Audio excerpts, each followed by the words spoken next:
Good evening, ladies and gentlemen, from a, once again, hot and humid Shuttleworth Park. This is Adam Agresta here with Justin Cohen, bringing you Game 2 of the 2018 PGCBL Championship Series, presented by KCG Development. As the Amsterdam Mohawks, the home team today, if you tuned in to last night's game here at Shuttleworth Park, Jamestown was the home team. Now it switches over to regular scheduled programming of Jamestown at Amsterdam for Game 2, as the Jammers have a 1-0 lead after a 4-3 walk-off win last night.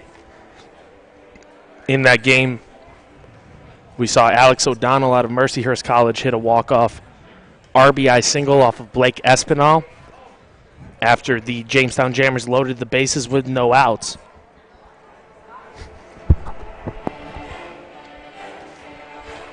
In a game where it was complete kind of twilight zone from the start, as Amsterdam batted in the top half of the inning every time. And I did get a chance to ask our stat man, John Sargalis, and he said that has happened at Shuttleworth Park before, but not since like the mid-2000s. He said maybe 2005 was the last time he remembers it. So that was almost certainly the first time that a team in the PGCBL other than the Mohawks has walked off in this ballpark. That's for sure. As we've already seen a first here in this game. We'll see if the Mohawks are able to extend the series tonight. It will be Zane Stevens on the mound for Amsterdam out of Mississippi State. He was 3-0 with a 2.35 ERA and 38 strikeouts in the regular season over 34 innings. As we have our head coaches, it is interim head coach Doug O'Bray for the Mohawks, as Coach Keith Griffin had to head back home to Pensacola, Florida, already to start his community college season. And we have head coach, it is Anthony Barone for Jamestown, as the Mohawks are getting set to be introduced. Justin, first off, what are your thoughts on Game 1 last night and kind of the weirdness of it, and what do you think the Mohawks will have to look to change for this game now? I mean, for the Mohawks, it was a pretty rough night. Coming out in that lead and then having to lose it eventually. And it being tied, the Mohawks offense really struggled in the second half of that game. But we were talking after the game, after the walk-off, and we were like, that's the quietest walk-off we've ever heard. As, obviously the away team Mohawks lost in a walk-off fashion, as we have one of our baseball buddies take a tumble by second base. So it was a tricky night for that, but thankfully we have the second prong of our two-pronged aces with Zach Durant last night and now Zane Stevens tonight. We have a chance to have a nice rebound game from Zane Stevens as well. Yeah, absolutely. As Zane Stevens started the first game of the PGCBL playoffs for the Mohawks against the Albany Dutchmen in the first round, he ended up giving up 6 earned runs over only 3 innings, so that's an 18 flat ERA in the playoffs so far in just one start. So he will look to improve on that, of course, tonight, as he is matched up against the starter Isaiah Moten out of Cal State Bakersfield for Jamestown. As Isaiah is returner from last year, from what I remember, and he has been one of their better starters. As in 8 starts, he's posted a respectable 4.21 ERA. He's struck out a lot of batters as well. Yeah, and that one start, in Jamestown's only other game at Shuttleworth Park during the regular season, it was Moten that had the start there. He went 7 innings, giving up only 1 run on 4 hits and 2 walks with 3 strikeouts. So he had a really solid start last time he was at Shuttleworth Park. But maybe the Mohawks batters have seen him before and will have a little bit of an advantage over these guys who haven't seen Zane Stevens yet. As we currently have a pause on the field for the national anthem here, you are listening to Game 2 of the PGCBL Championship Series presented by KCG Development.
Beautiful rendition of the national anthem there by Clarissa Putman, who is a longtime Mohawk season ticket holder and super fan.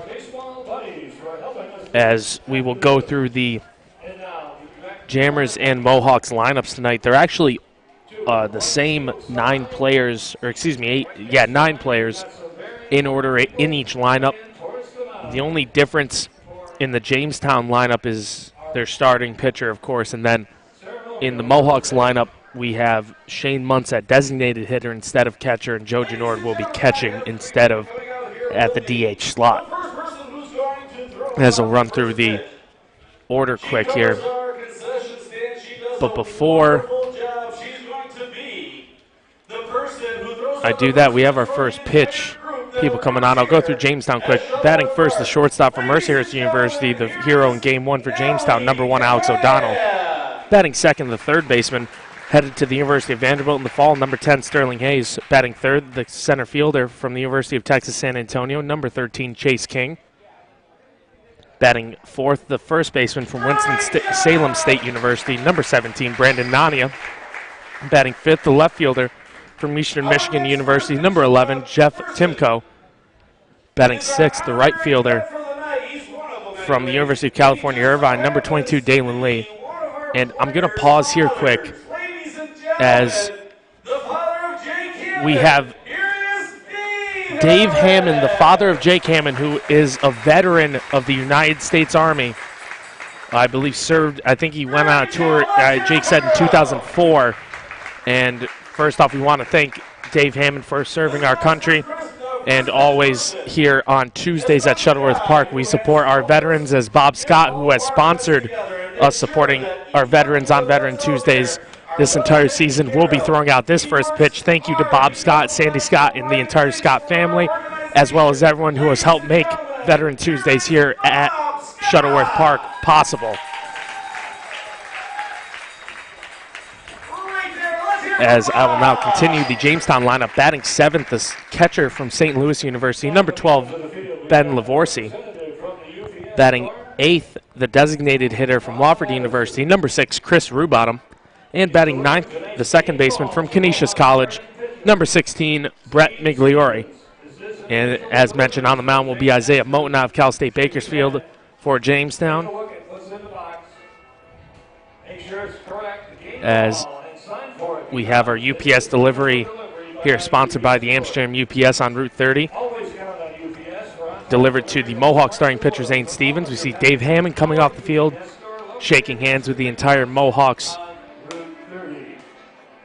live dugout, really. everyone in it, trainers, everything, as the Mohawks always show a lot of respect here on these Veteran Tuesdays. And I'll now go through the Mohawks lineup quick, batting as it has been all playoffs.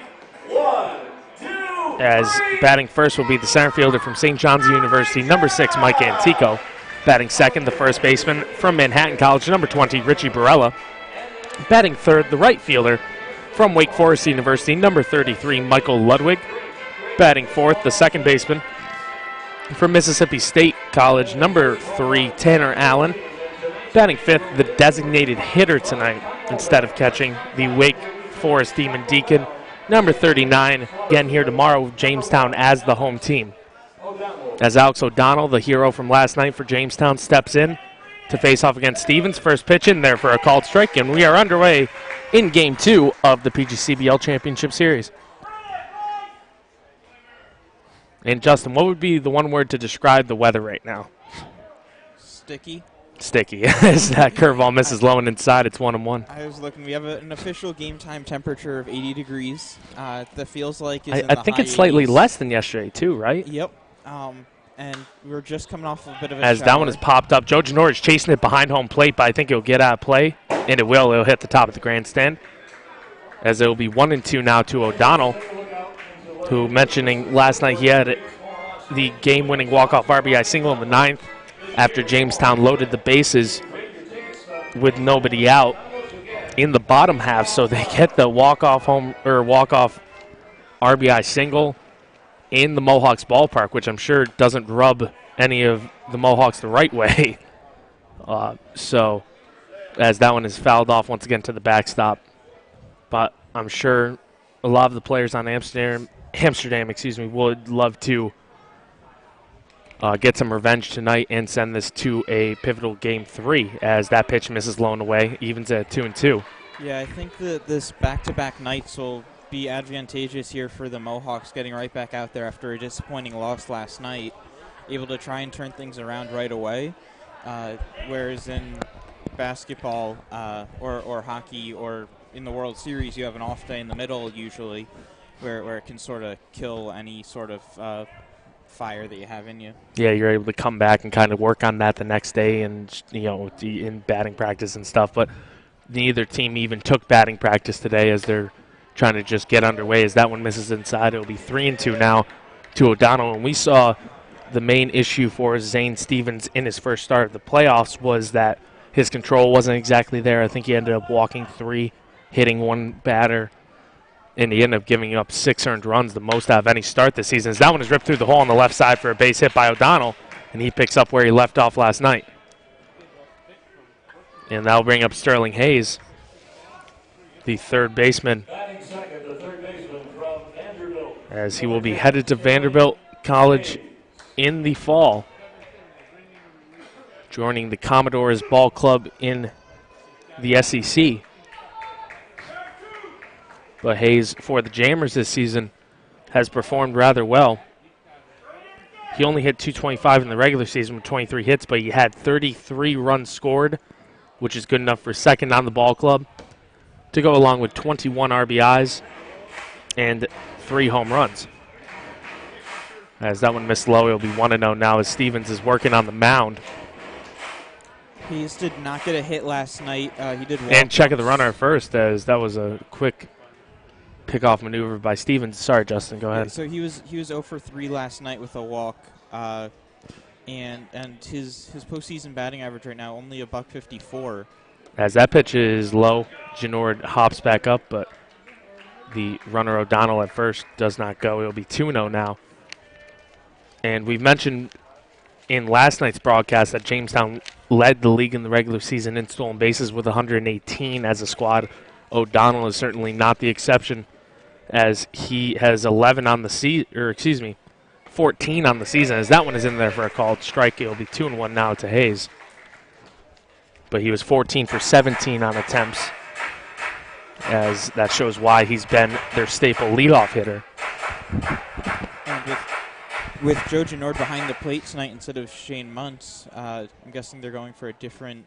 As that one is low, gets away from Joe, but he quickly hops back on top of it, and it'll be 3-1. They're going for probably not as many throwouts, but a little bit more ball control, as Shane Muntz probably has the stronger arm, but Joe Genord, the better technical catcher as far as keeping the ball in front of him goes in the exchanges to the throwing hand. Yeah, he also has more experience in college, at least, as that one catches the strike zone at the knees as he almost overthrows Stevens, though. I think that's the one thing, since Joe doesn't get as many reps in the summer at catcher, sometimes he can be a little bit rusty with his exchanges back and forth with his pitcher, sometimes with signs, too. He hasn't had a mound visit yet, but we'll see how that goes in the first couple innings.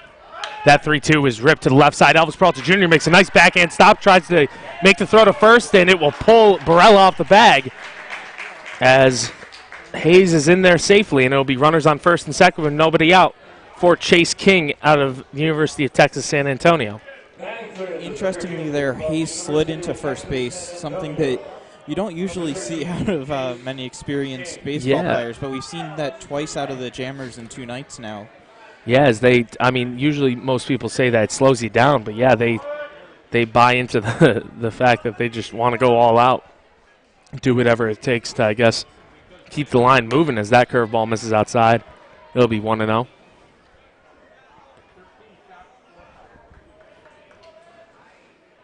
Stevens has had to work out of situations like this already this season. But we saw in his first start, I don't know how long his leash will be as that one is fouled off. It'll be 1-1 now to King, who in the regular season hit 297 in 155 at-bats for the Jammers. as he was second in total at-bats, only behind O'Donnell, the leadoff hitter. Also, he had 28 RBIs to go along with 9 doubles and 7 triples, which led Jamestown. Yeah, and even if Zane Stevens does have a short leash tonight, that doesn't mean the Mohawks are out of it. They have a pretty deep bullpen.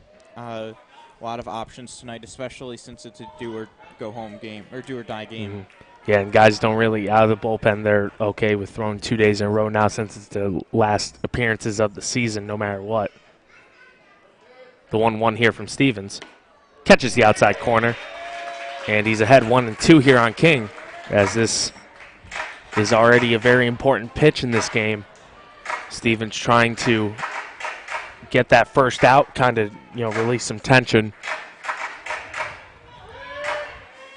And Stevens, who didn't pitch in the playoffs this season for Mississippi State as they made their run. As that one is cut on and missed. Nice changeup on the outside corner there by Stevens. Gets King swinging for the first out. So Stevens, with limited playoff experience at this level, perhaps having some nerves here, but looks to be settling down now. As that strikeout swinging should hopefully turn things around for him.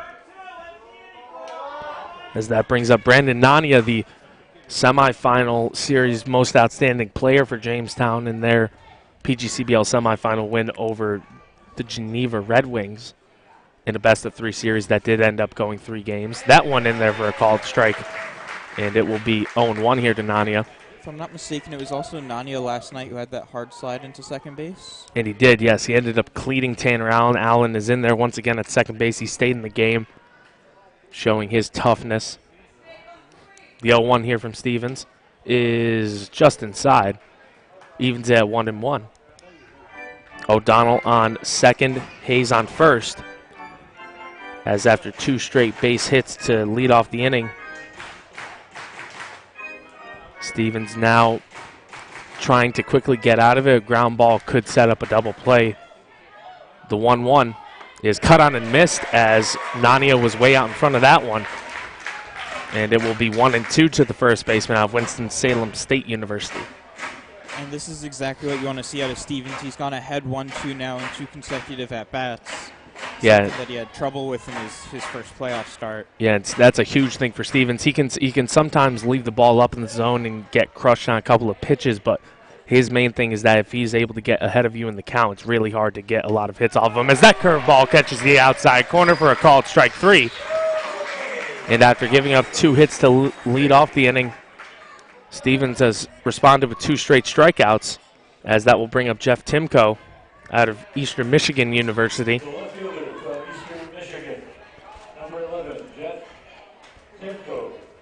Timko playing left field once again tonight. Everyone on in the Jammers lineup, is in their same exact position, same exact place in the batting order as game 1. And, you really don't blame Jamestown with that, as that curveball is in there for a called strike 0-1. If it ain't broke, don't fix it. Yep. It's really what they say. And last night was the first time for the Mohawks that it was broke, if you will, as that was their first loss this postseason. So they stick with a pretty similar lineup as it had been working for them. Yeah, the only switch, of course, is Genord and Muntz. They stay in the lineup but switch positions. That one misses inside. Curveball didn't break enough. 1-1 now to Timko. And also, I talked to Jake Hammond before the game. As Hammond, we mentioned yesterday, we were told on the broadcast that he played for Jamestown in 2016, actually. And I was able to talk to him about that, and also playing in growing up in Tennessee. As that curveball will be chopped down to third. Justin Foscue snags it, steps on the bag at third for the force to end the inning. So Zane Stevens works around the first 2 base hits to get out of it. No runs on 2 hits. No errors in the inning, as there were 2 left on. We will head to the bottom of the first here at Shuttleworth Park. Your score, the Jamestown Jammers, 0. The Amsterdam Mohawks coming to bat. You are listening to Game 2 of the PGCBL Championship Series, presented by KCG Development.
as it has been for the majority of the season for Amsterdam. Mike Antico leads off the bottom of the first here at Shuttleworth Park in Game 2 of the PGCBL Championship, as he will face off against Isaiah Moten out of Cal State Bakersfield for the Jammers.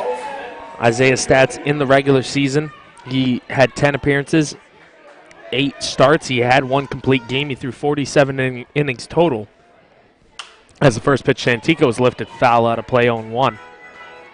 In those 47 innings, he gave up 57 hits and 30 runs. Only 22 of them were earned, as he walked 13 and struck out 29.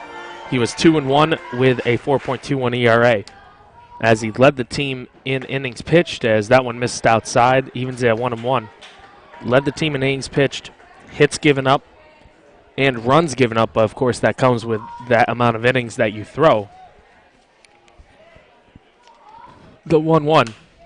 That one is pop foul once again, as Antico has been fouling a lot of balls off in the last week to the left side. We've sometimes seen him foul a lot off right behind him, which usually means that batter is right on the ball, just he's missing it either just low or just high. As the 1-2 here from Moten hits Antico, and he'll be on for a leadoff base runner here with Richie Barella coming up.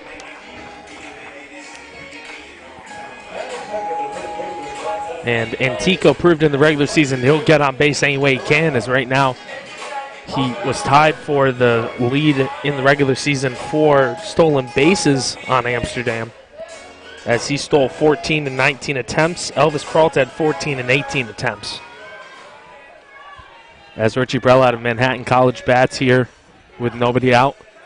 Antico on first base. Barella in the regular season hit .338. As that one misses high, it'll be 1-0. And I believe he went 2 for 4 last night, if I'm not mistaken. We'll look that up. Barella went 1 for 3 with a walk. 1 for 3, excuse me. As he had a double, as they check Antico at first, but he walks back in there safely. If I'm not mistaken, that actually brought down his on-base percentage during the postseason so far. Yeah, yes, his on-base percentage was, I think, upwards of 6-something, and that one catches the outside corner. Evens at 1-1 here, as now we have a cowbell giveaway in the crowd. So if you hear that in the background, we apologize. As the Mohawks have tried to pack this stadium here for all first two games, and if the Mohawks are able to win 3 games, that one is fouled off. Mike Antico is going on the pitch, and it'll be 1-2 now to Barella.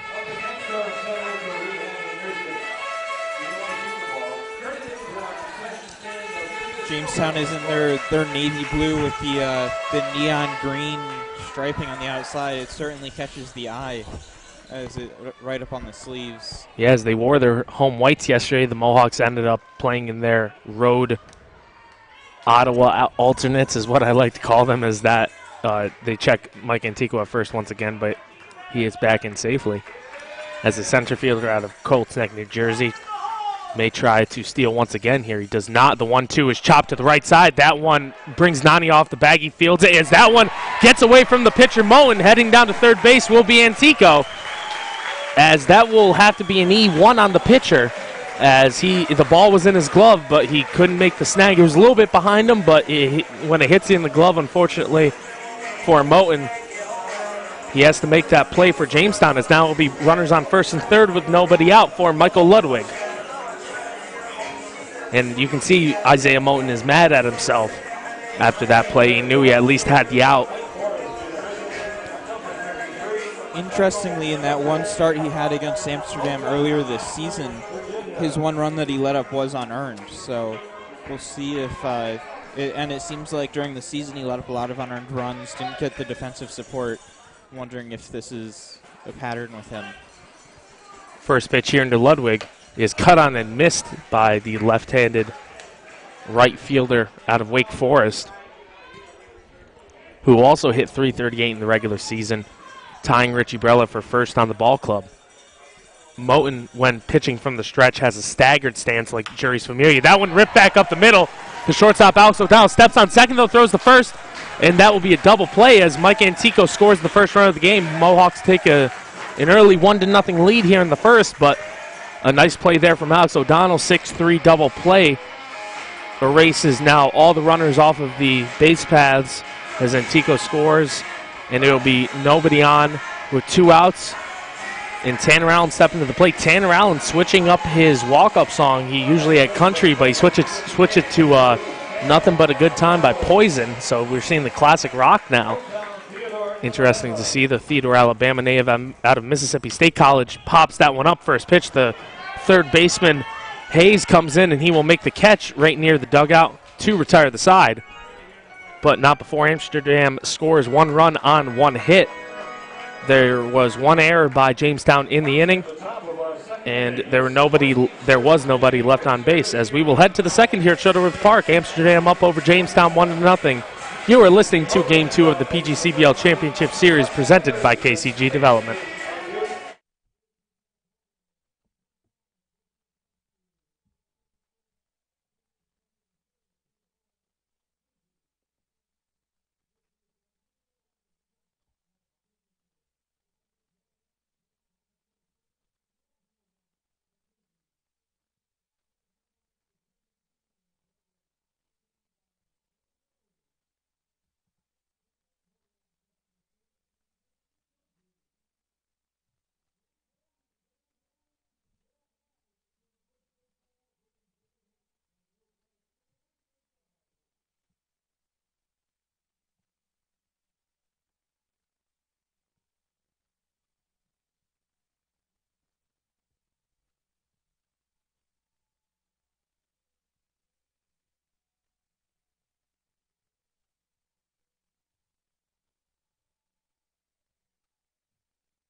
Dalen Lee out of the University of California, Irvine will step up to the plate for Jamestown to lead off the top of the second inning, as they have Justin Foscue in shallow at third, as that one is cut out and missed. Nice off-speed pitch there from Stevens. It will be 0-1.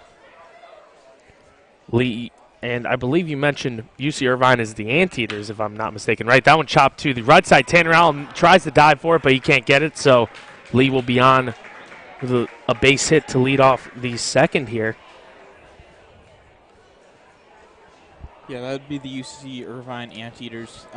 If they happen to make the March Madness tournament, you always got to pick them to go pretty far if you're going off of their mascot. As yeah, that's always a foolproof plan, right? Yeah. As Ben Lavorsi out of St. Louis University batting here for Jamestown. The catcher had a solid game yesterday. Gave up a couple of stolen bases behind the plate, but hitting, he got on to lead off the bottom of the 9th last night, and he ended up, I believe, coming out for a pinch runner, and that pinch runner would end up scoring the winning run. As that one catches the strike zone at the knees, it'll be 0-1.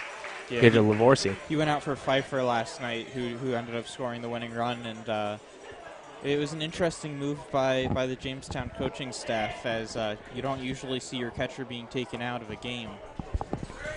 Yes, I mean, they probably were planning on, if they weren't able to end it right there, they probably would have had their backup go in. I'm not sure who is still on the roster here, but maybe Gino Tutoriello or Max Silverman. As that 0-1 misses high, it'll be 1-1 here. Stevens has checked Lee a couple times at first. And on his pickoff maneuver, I don't know if you can see it on our feed, but he actually steps off and he almost slips off of the side of the mound. He's stepping so far to his forward, I guess, from where he faces, away from first base. As that one misses high, it'll be 2-1 here to Lavorsi. On deck is Chris Rubottom, the designated hitter for Jamestown.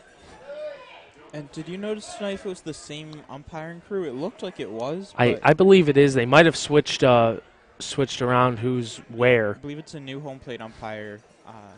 Should be interesting to see. We saw some talk last night as that one is cut on and missed by Lavorsi. It'll be 2-2 now to the catcher. Yeah, there was a couple of plays at the plate, one at third base that both teams would argue over, a couple of strike calls. Nothing changed, obviously. There's no instant replay. Yes. Of course, you can't even argue them, as once again that pickoff maneuver by Zane Stevens. He kicks dirt off the mound. That's how much he kind of pushes that back.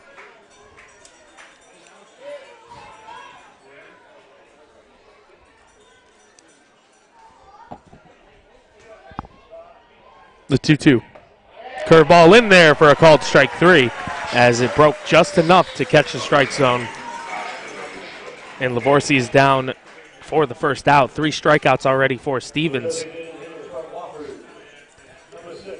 As that brings up Chris Rubottom out of Wofford University.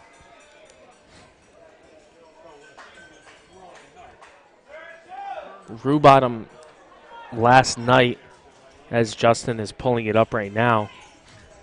Lee still on first with 1 out here. Mohawks took a quick 1-0 lead in the first as Mike Antico scored as Jamestown turned a double play, but Chris Rubottom last night. Yeah, he had a really solid night last night. Went 2 for 3 at the plate. As that curveball's in there for a called strike 0-1. Also got on with a walk, but didn't come around to score at all. So he reached base 3 times, didn't score any runs, but at the bottom of the order, there's not much more you can ask for out of your designated hitter. The 0-1 here from Stevens is pop foul down the right side. Michael Ludwig will not be able to get to that one. It gets out of play. Ooh, it almost hit someone there in the bleachers down the right field line. As people have to be aware when you're sitting that far down the line because there's no netting there. There's netting along the third or first base line and, of course, behind home plate. But once you get out in the outfield grass, perpendicular to that, it is not covered. Now the 0-2 curveball sits high. It'll be 1-2 now as Janor keeps almost airmailing Stevens. Stevens, I'll give you what he's officially listed at. I don't know how close. He's listed at 5'11". I think he's he's a tall 5'10". As they check Lee once again at first, but he's back in there safely. Then again, he's on a mound too, so yeah, that is true. There. But he isn't the tallest pitcher we've seen. We've seen Shane Muntz on the mound at 6'4", so Janord may just be used to throwing back to Muntz because usually that's the only time he started behind the plate when Muntz hasn't been able to. As the 1-2 there is ripped foul down the left field line there, just to the left of third base, as the third base umpire was right on top of it. Stevens has already matched his strikeout total from his other playoff start. He only had 3 strikeouts in the last game. As that's a good sign for Amsterdam, at least early on, because when Stevens is getting swings and misses, he can put them together pretty quickly. He had, I think, a 13 strikeout performance in 5 innings. That one is punched to the right side, Tannerow plays on hop, but he mishandles it, and that will be an E4 on the Mississippi State Bulldog, as that will put runners on first and second with still only 1 out. That's somewhat surprising to see. Both teams already have an error. They finished second and third in the PGCBL respectively. Amsterdam finished a thousandth of a point higher in fielding percentage. So these teams didn't make a lot of errors during the season. Here we are with 2 already before we're out of the second inning. Yes, that was only Tanneround's 3rd error all season for Amsterdam. He only had 2 in the regular season, as that brings up Brett Migliori out of Canisius College. First pitch in there for a called strike on 1. Stevens threw the right pitch in order to get at least a ground ball.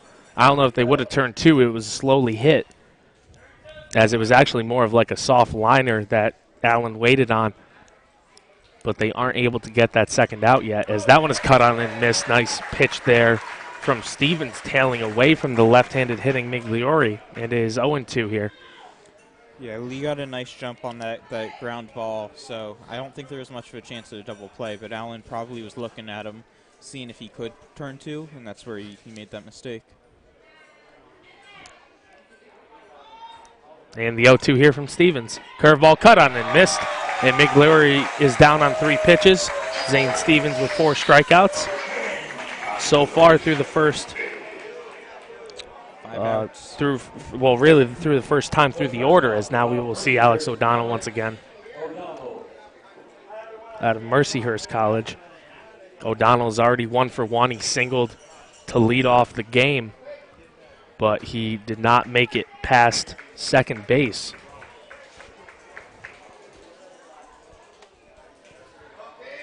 And the first pitch into him is a curveball, catches the inside corner, 0-1. And I'm sure O'Donnell, after all this time put in for the town of Jamestown and for the Jammers organization, would love to be the most outstanding player in a series for them to get them their first PGCBL title, as right now he has a chance to continue his leadership role in their winning ways to try and secure that. But Zane Stevens out of Mississippi State on the mound in their way as he tries to even up the series for Amsterdam. And we had some local news crews here earlier throwing around the word dynasty. As that one is pounced into right field, and that will get over the wall as a 2-run home run from Alex O'Donnell gives Jamestown a 1-run lead. Or excuse me, a 3-run home run. I misspoke. It is now a 3-1 lead for Jamestown as the Jammers don't wait until the 5th to tie it up now, as it will be Sterling Hayes at the plate. O'Donnell continuing his hot series for Jamestown. Yeah, he's already 2 for 2 on the night. 3 RBIs now. So that one falls in for a strike, it's 0-1. As Hayes singled in his first bat as well, but he was stranded.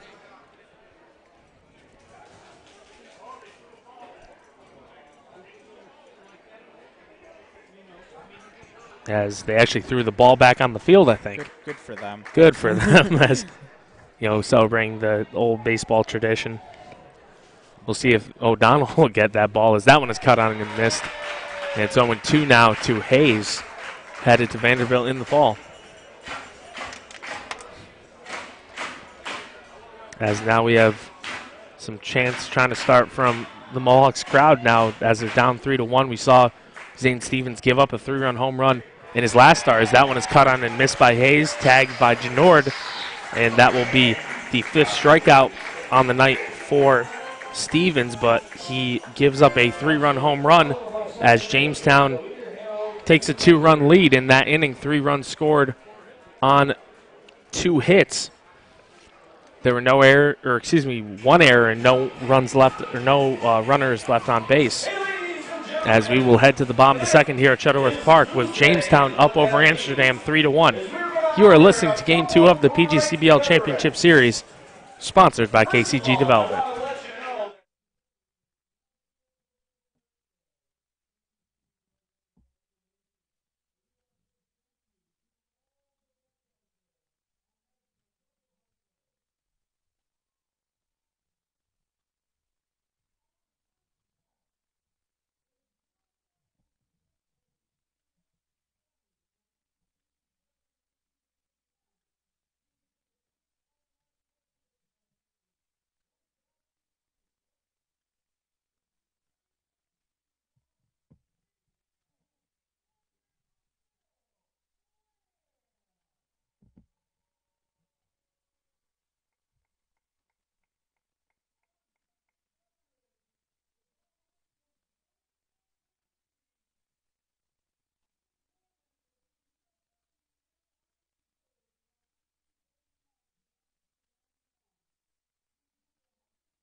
And we had an introduction for our two veterans of the night once again here at Shuttleworth Park, including Dave Hammond, father of Jake Hammond, who they mentioned was in Operation Desert Storm in Afghanistan.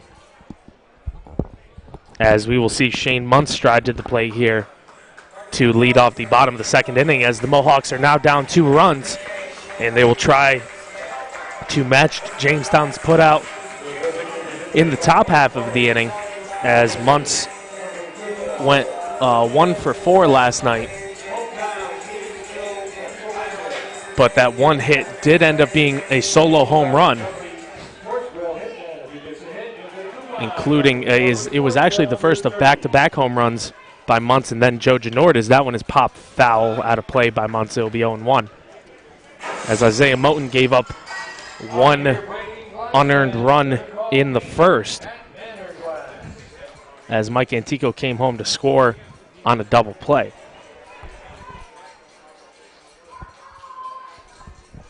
The 0-1 to Muntz. That one is ripped to shortstop. Alex O'Donnell knocks it down, picks it back up, and will get the out at first, as Muntz is retired, 1 away. That will bring up Amsterdam Mohawks great, as dare I say, Joe Genord out of the University of South Florida. Out of all regular season games, he leads the Amsterdam Mohawks in all-time RBIs and all-time home runs. He already has 3 home runs in this playoffs, as that one is fouled right back. It'll be 0-1 on the South Florida Bull. A Lake Worth, Florida native, already has a ring with Amsterdam in the 2016 PGCBL Championship Series. They took down the Utica Blue Sox 2-0, as that one is cut on and missed by Genord. It'll be 0-2. But I'm sure he would love to add another ring to his collection as he awaits his senior season at South Florida. That pitch misses away from Moten. It'll be 1-2 now. And looking at Joe before the game, he looked pretty relaxed as when I was in the dugout earlier. So trying to keep loose before the game tonight. As that one is popped up. The first baseman, Nania, chasing that one towards the wall, but it will get out of play. Goes into one of our sky decks here, lining the first base side. Count stays 1-2 to Joe here, with Justin Foscue out of Mississippi State waiting on deck.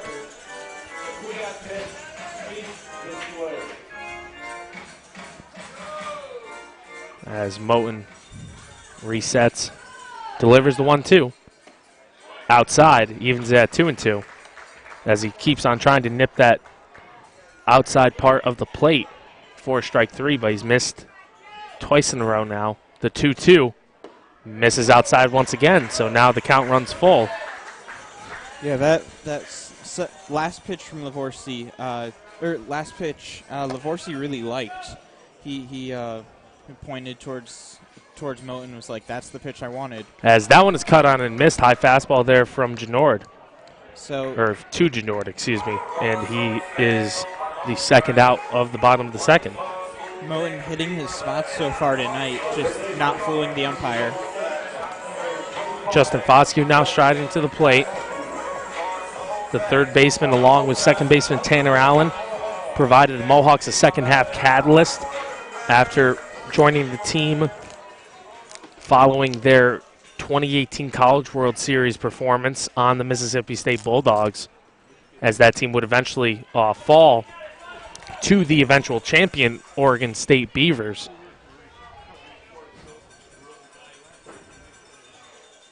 And 1-0 count here to Foscue. The pitch from Moten misses inside, and it'll be 2-0 now.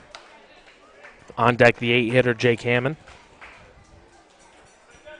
who we were able to get an interview with earlier before the game. Asked him a couple of questions on his scary injury earlier in the year, his time with the Jamestown Jammers in 2016. As that one is cut on and missed, it'll be 2-1. You can find that on our Facebook page, Amsterdam Mohawks, if you just search it. Drop a like there, share the video, like the video. And like any of our other posts, there is a 2-1. That one misses high, and it'll be 3-1. And even after the conclusion of our coverage of the PGCBL Championship Series, like that page and you will receive off-season updates from the Amsterdam Mohawks, including player signings for next year, as well as updates on where previous players are playing professionally, as that one is fouled off by Foscue. It'll be 3-2 now to the Mississippi State Bulldog. Yeah, we still have a full another month and change of the MLB and minor league seasons, so we'll certainly have lots of updates, as we recently had a couple of guys get promoted. John Valenti to Advanced A, yeah. To Advanced A, skipped a few levels there. The 3-2 here to Foscue is fouled off once again down the right side. We just had a guy go pro, making it the 4th Mohawk this year to go pro. Yeah, Trey Wingenser he is out of the University of Auburn, but he is in the San Diego Padres organization, received the call up to the Major League Ball Club. The 3-2 once again to Foscue, misses outside. And the third baseman is on with a 2-out walk here. As that will bring up Jake Hammond. Jake has left his walk-up song as Drake the entire season. I think I didn't want to ask him about Drake because it seems like so many guys have talked about their walk-up songs and what type of music they listen to this season. But Jake is certainly a huge fan of the Toronto Raptor. Or Rapper, as that one is fouled off. I just realized I said Toronto Raptor. He is a fan, but he's also a fan of a few other teams, I believe, as he moves around and gets courtside seats. As Jake out of Smyrna, Tennessee. He actually went to Laverne High School. I looked up some of his high school stats. He hit .404 as a sophomore in Tennessee. As that one misses low, it evens at 1-1 here on the Morehead State Golden Eagle. And Jake Hammond, as we mentioned in last night's broadcast, did have that scary injury earlier this season. 1-1 is flown down the left side, but it will get out of play as Moten is ahead in the count now, 1-2. And since that game, the Mohawks have really turned it on. They're 13-4 since that game. That includes a 9-game win streak in the middle of that stretch. So, and then this playoff run. As that one is cut on and missed by Hammond, and he is down for the 3rd out of the 2nd. As that is the 2nd strikeout on the night for Moten. In the inning, no runs on no hits, no errors, 1 left on. We head to the 3rd here at Shuttleworth. Jamestown up over Amsterdam 3-1 in Game 2 of the 2018 PGCBL Championship Series, presented by KCG Development.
Chase King out of the University of Texas San Antonio steps up to the plate here for the Jammers to lead off the top of the 3rd.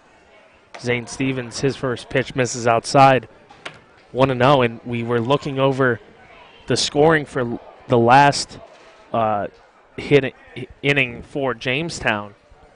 And all 3 runs on the 3-run home run by Alex O'Donnell were actually unearned on Zane Stevens due to the fact that the E4 by Tanner Allen would have been the second out of the inning, and then the next batter struck out.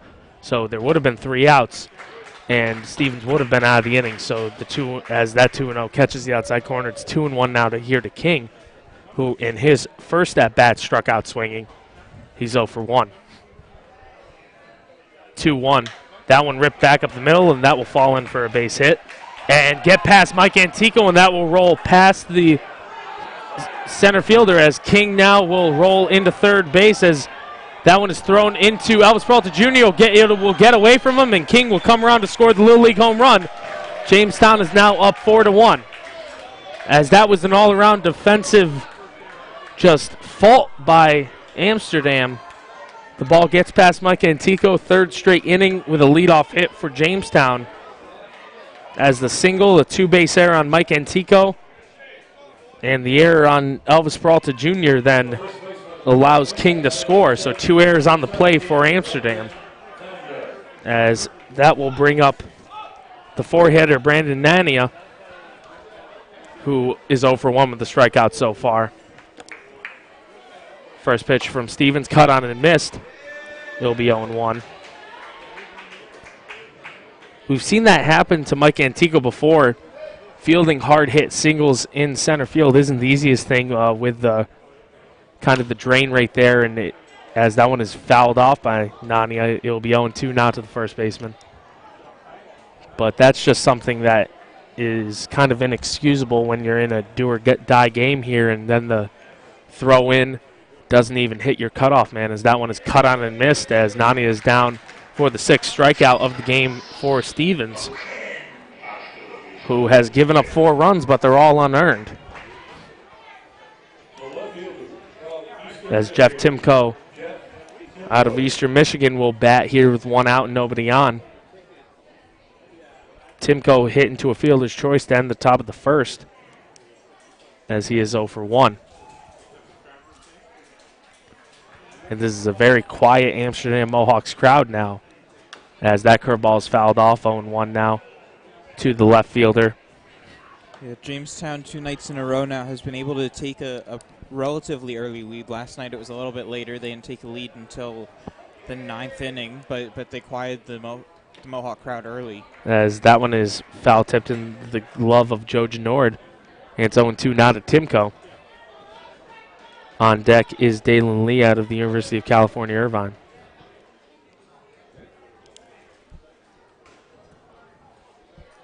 As that pitch misses low and away, it'll be 1-2 now. They check to see if Timko went, but they say he did not, as we have an umpire at every base, so that is a good question to ask. They used to ask if when you had just 2 umpires, the second base umpire, if he went around. That's a very impossible angle to see that from there, as that curveball is lofted into center field, and Elvis Peralta Jr. cannot get it as he reaches over. Mike Antico picks that one up and fires it back in. And that will be a 1-out single here for Jeff Timko, as Dalen Lee will step to the plate. Lee 1 for 1 so far tonight, as he came around to score on the 3-run home run by Alex O'Donnell. And the Mohawks certainly need to try and get control and get out of this inning before they let anything spiral out of control. They're down 3 right now, which is certainly a very surmountable deficit, as that one misses outside. It's 1-0 now to Lee. Lee's batting .500 so far this playoffs, including tonight, so he has been hot in his last couple of games. Which is why he has been left in the 6 hole there, as that one is fouled off, and it's 1-1 now to the UC Irvine Anteater. As we have the lights on already here at Shuttleworth, we still have a lot of daylight, so it's probably just, of course, precautionary. We have the sun setting. Yeah, I don't think anything has to really warm up, but maybe the lights do. The 1-1 is in the dirt, and they don't check to see if Lee went around. Now they are asking the third base umpire but that was a really late ask, so you wouldn't expect it to, to get a call in your favor. Yeah, I think the umpire was already on waiting for the next pitch. And the 2-1, they check the runner at first, and he just gets back in there safely, Timko does. Because that was a nice pickoff try there from Stevens. 2-1 here to Lee. Curveball on the inside corner, evens at 2-2. On deck is the catcher, Ben Lavorsi.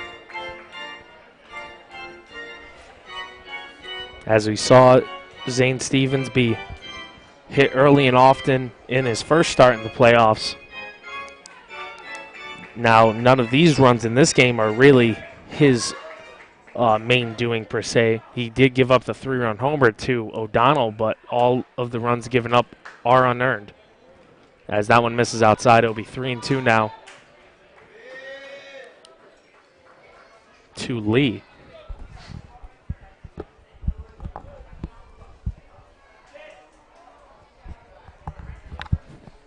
The payoff pitch from Stevens is fouled off. As going on that pitch was Timko. Timko so far this season has 5 stolen bases, so not in the top echelon of Jamestown runners, as they have a bunch of guys in double digits. But Jamestown does like going early and often, and they'll run with pretty much anyone. The 3-2 once again to Lee. Curveball in there for a called strike 3. Lee knew it, as that will be the second out. 7 strikeouts so far for Zane Stevens. Yes, Stevens, the other 7 guys on the field must be pretty bored. Yes. The only other out has been an unassisted play to the third baseman Foscue. So he has 6 strikeouts in the 1 ground out. As that is a check of Timko once again at first, but he slides back in safely. As Ben Lavorsi, the left-handed hitter out of St. Louis, bats. And I wouldn't say the Mohawks defense is bored, as they've already committed 2 errors that have led to multiple runs, as that one is cut on and missed by Lavorsi. 0-1 here.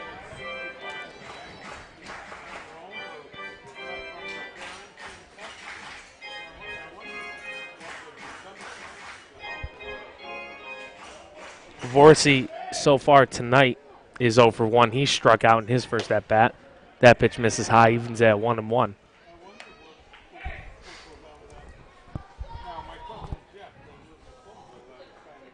As Zane in the regular season with a 2.35 earned run average proved to be one of the best pitchers on the league-leading Mohawk staff, as that curveball is in there for a called strike. He's ahead now.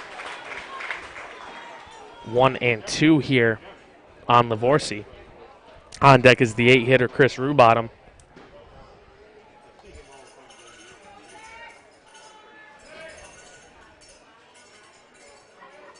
As Stevens looks to get out of the inning here, the 1-2 is just off the plate. They check the third base umpire, but he says he did not go around. That will even it at 2-2 here with 2 outs, runner on first base. Jamestown up 4-1 here in Game 2 of the PGCBL Championship Series.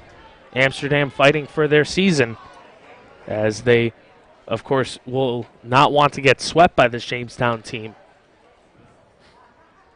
The 2-2. Curveball is ripped into right field. Michael Ludwig moves over and will make the catch to retire the side. As Zane gives up 1 run unearned on 2 hits. There were 2 errors in the inning, as 1 was left on. We will head to the bottom of the 3rd inning here at Shuttleworth Park. Jamestown up 4-1 over the Amsterdam Mohawks. You are listening to the 2018 PGCBL Championship Series presented by KCG Development.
Elvis Peralta Jr.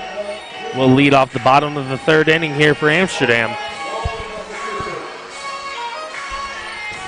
As the Mohawks are down 4-1 here in Game 2 of the PGCBL Championship Series in a best-of-3 matchup against the Jamestown Jammers, who were the first overall seed in the regular season in the PGCBL, 2.5 games ahead of Amsterdam, who was the number 2 seed. So the playoffs do end up evening out where the 1 and 2 teams from the regular season face off, as that one misses high, and now it's 2-0 here to Peralta Jr.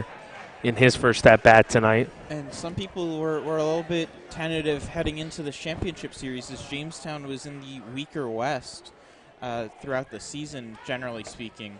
As that one catches the inside corner, it'll be 2-1 now in Peralta Jr. But yeah, nothing about what they've been playing like shows any weakness in this team. As the 2-1 to Peralta Jr. is ripped down the left field line, and that will hook foul. And now leaving at 2-2. As Elvis makes good contact but can't straighten it out. Yeah, they've certainly proved why they are the number 1 seed in the league, because they've put together a couple of nice ball games so far. The 2-2 is fouled to the right side now as it gets past Sean McKenna, the first base coach for Amsterdam. As Peralta is finally putting a bit of a dent in the pitch count, he's only at 30. Moten's only at 36 pitches right now.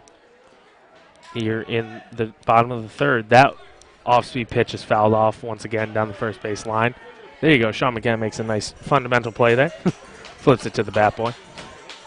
Stays 2-2 here to Peralta Jr., who led the Mohawks in extra base hits in the regular season with 22 total, including 7 home runs. The 2-2 cut on and missed by Peralta Jr., and unfortunately he did lead Amsterdam in strikeouts as well, as that will be the first out. A good at-bat there by Peralta. He took Moten 7 pitches to retire him. Yeah, as at least he makes a dent into the starting pitcher's count, as Mike Antico will step up to the plate. Mike was hit by a pitch in his first at-bat and ended up coming around to score after an error on the pitcher Moten, and then a double play turned by Alex O'Donnell, as that one misses outside. It's 1-0 here to Antico. And Moten so far does have a no-hitter through 2 1/3, so we'll have that watch going on throughout the night. The 1-0 is ripped high and deep to right field. If it's fair, it's gone. It is foul, as Antico thought he had his first jack at the playoffs, but unfortunately it hooks just foul, as he will stride back to the plate with the count even at 1-1. That ball was hit very far, but he was just out in front of it. And we didn't see that a lot out of Antico, as he really spread the fields. Yeah, and he also goes the other way a whole lot. As Antico will look to drive another pitch, the 1-1. That one is roped into right field, and that will be a base hit, so not quite over the wall, but certainly what the Mohawks want, their first hit of the night officially, as Richie Barella strides to the plate. Yeah, we were talking earlier before the broadcast about how baseball is the most superstitious game of any other sport, so I guess I jinxed it. Not bad. As Richie Barella out of Manhattan College comes up to the plate. Yeah, we were talking about if anyone thinks that a certain sport is more superstitious, let us know in the chat. Post to any of the Mohawks social media pages. But baseball seems to be the pick, as they check Antico at first. He slides back in safely here with 1 out. Barella, in his first at-bat, reached on an error. They tried to turn a spring training play, so to speak, the 3-1 put out, but they could not, as Isaiah Moten dropped the ball after a flip from Brandon Nania. But Barella would eventually be doubled off in that inning.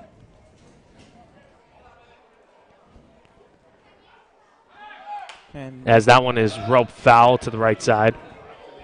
Antico trying to run on that pitch, but has to take the long walk back to first.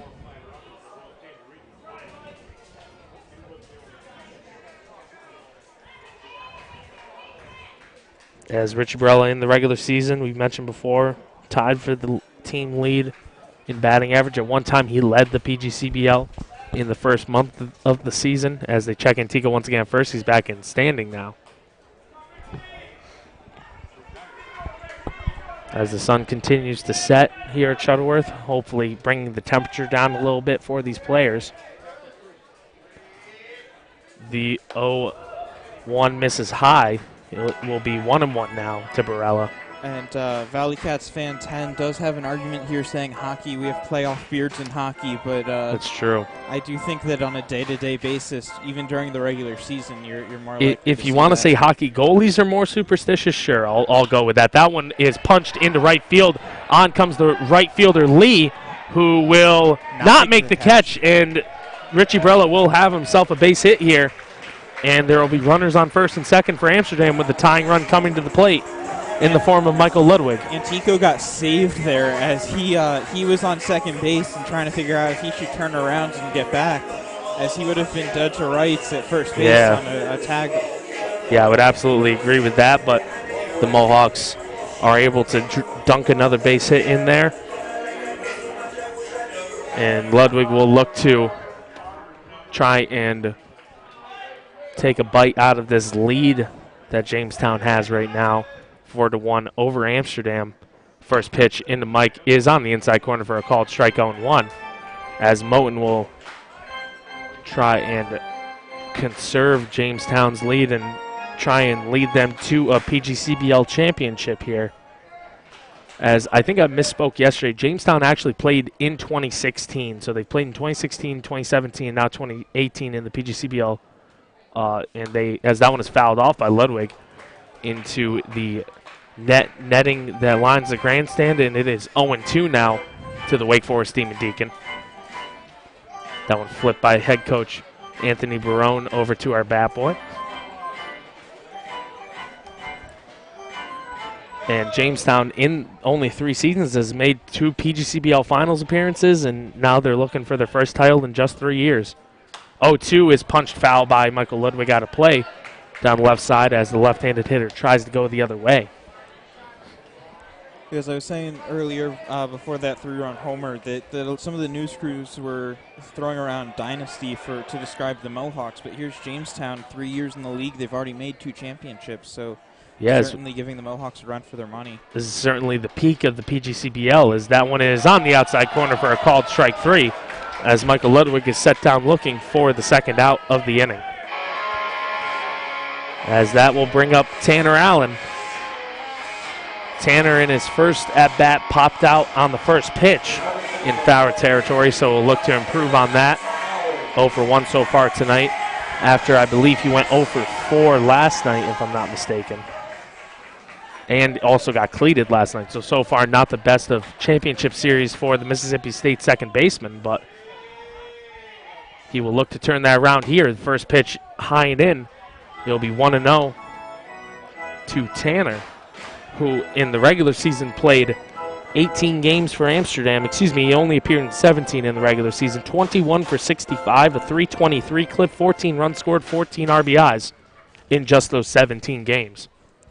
The 1-0 misses outside.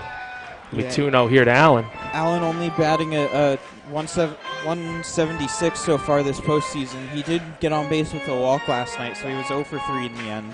But not what you're usually expecting out of your cleanup hitter. As Allen waits for the 2-0 for Moten, the pitch. That one will be punched into left field. Timko waits on it and will settle under it for the catch and the third out. As the Mohawks get their first 2 hits of the game, but cannot capitalize, as they score no runs on 2 hits, no errors, 2 left on. We head to the 4th here at Shuttleworth Park. Jamestown leading Amsterdam 4-1. You are listening to Game 2 of the 2018 PGCBL Championship Series presented by KCG Development.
Chris Rubottom out of Wofford University will lead off the top of the fourth here for Jamestown.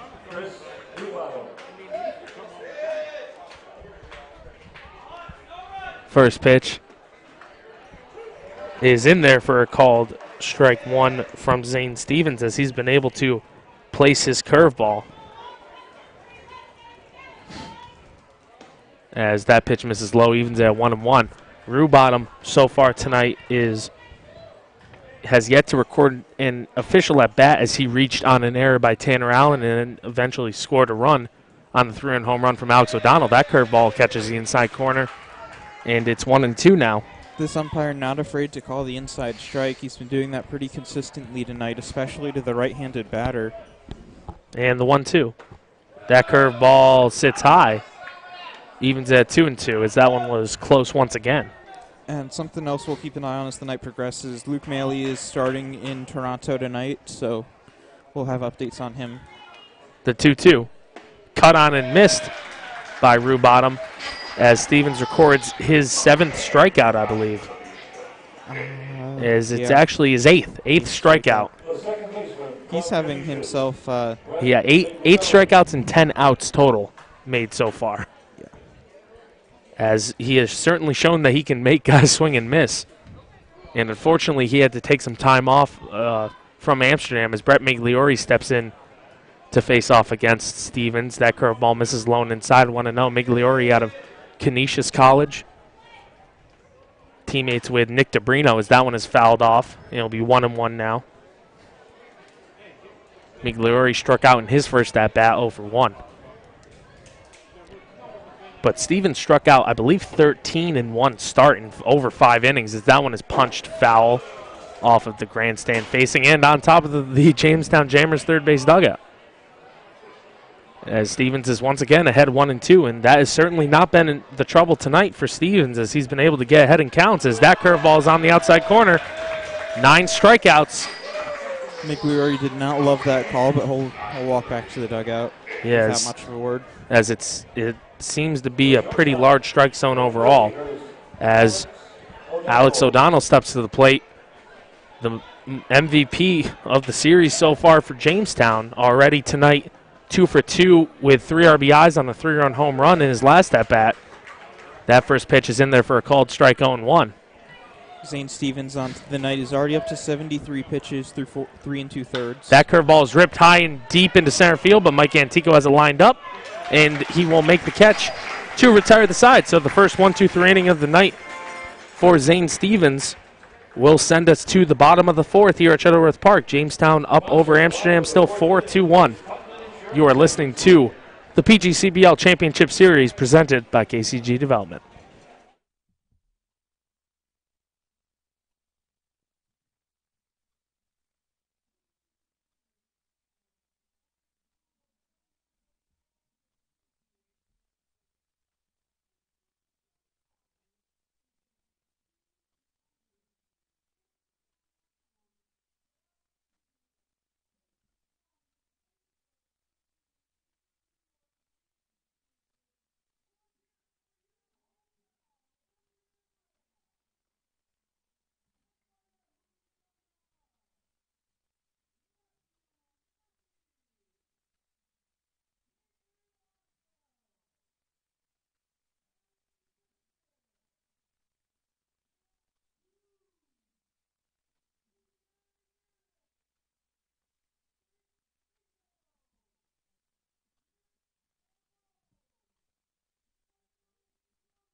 Shane Muntz will lead off the bottom of the fourth inning here at Shuttleworth Park. Amsterdam down 4-1 in Game 2 of the PGCBL Championship Series.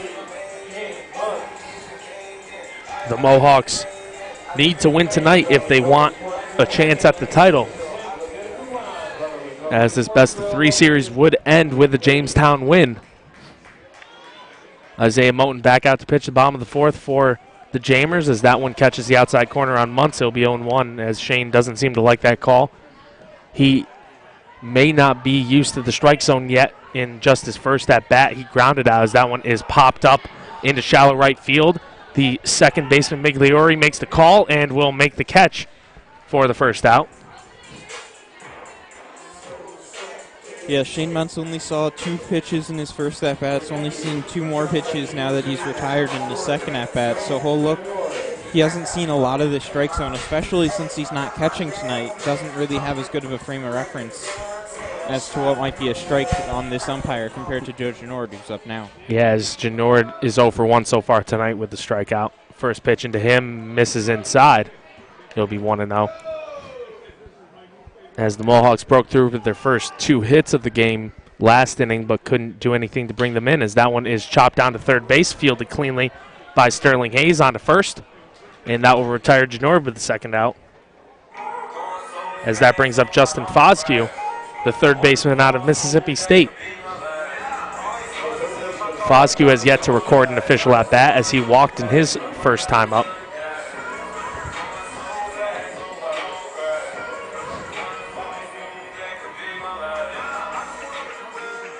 As Jamestown has used Isaiah Moten as their main workhorse starting games all season, and it would certainly be appropriate if he had the winning start for the Jammers. As that curveball missed, it will be 1-0. Foscue watches one sit high once again. It will be 2-0 now. Moten trying to work quickly in a groove now.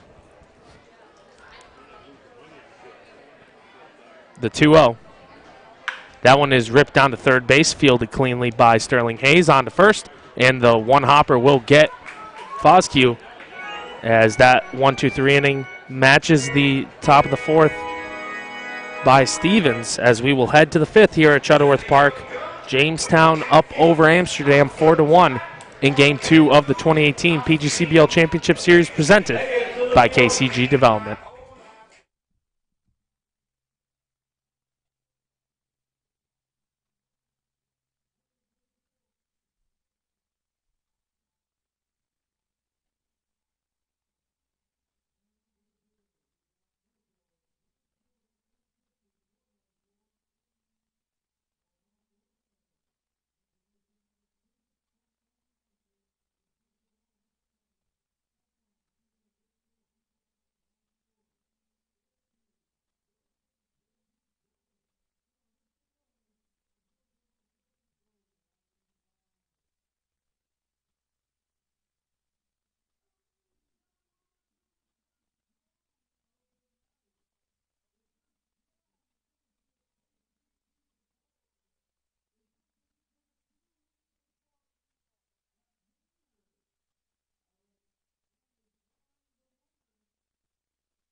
Sterling Hayes, who had 2 defensive putouts in the bottom of the fourth, will lead off the top of the fifth here for Jamestown, as Zane Stevens stays out there after a 1-2-3 fourth. First pitch into Hayes is a bouncer. Nice snag there from Genord. It will be 1-0.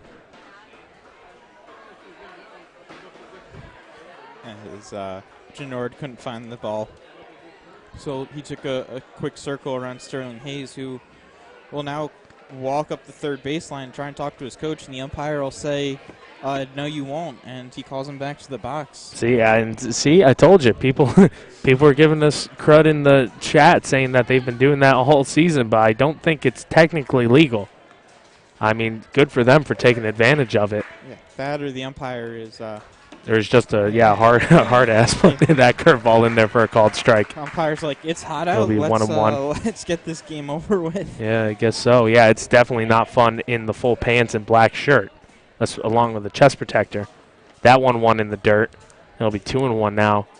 And we'll see how long Zane Stevens' leash is here, as if he starts to lose some control, I wouldn't be surprised if Doug O'Bray quickly pulls him. I think we see Matt Gonzalez warming up in the bullpen.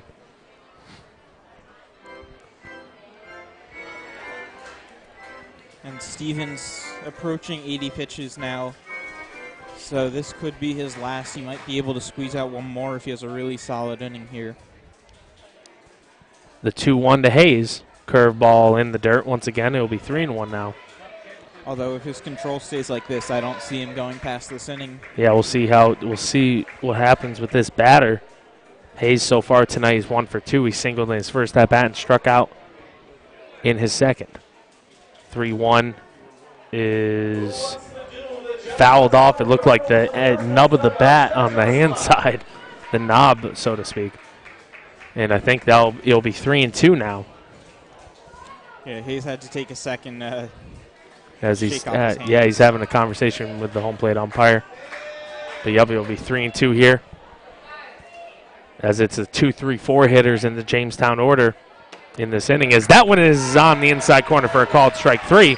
10 strikeouts for Zane Stevens through 4 1/3. As Sterling Hayes thought he had the leadoff walk here, but was called back for the first out.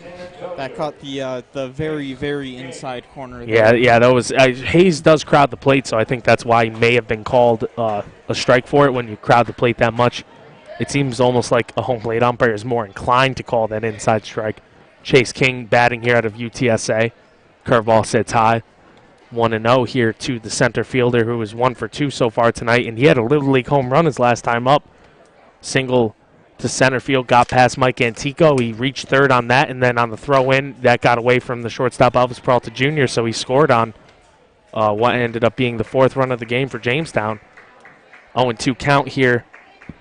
Or, excuse me, 2-0 count. I don't know why I said 0-2. Both pitches have missed outside so far. That pitch is on the outside corner for strike 1. 2-1 count now.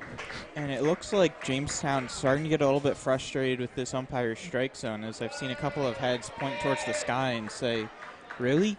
As the 2-1, that curveball has King out in front of it. Evens at 2-2.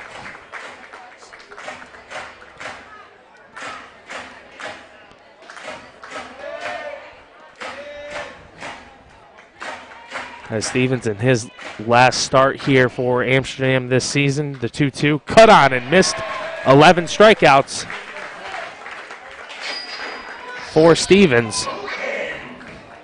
One away from tying his season record of 13 in a start. He's got to be in rarefied ground here for Mohawks pitchers.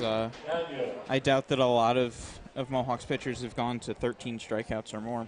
Yes, I'd have to contact John Sorgalis to see who has the most strikeouts in a game. That one grounded to the right side. He won't get 13 this inning at least, as Tanner Allen throws that one on to first, and he has the second straight 1-2-3 inning, though, as Amsterdam will head to the bottom half of the 5th inning here, looking to come back down 4-1 to the Jamestown Jammers. And now we've got some cha-cha sliders up there. As we currently have some cha-cha sliders coming out. You are listening to the PGCBL Championship Series here on the Amsterdam Mohawks Broadcast Network, presented by KCG Development.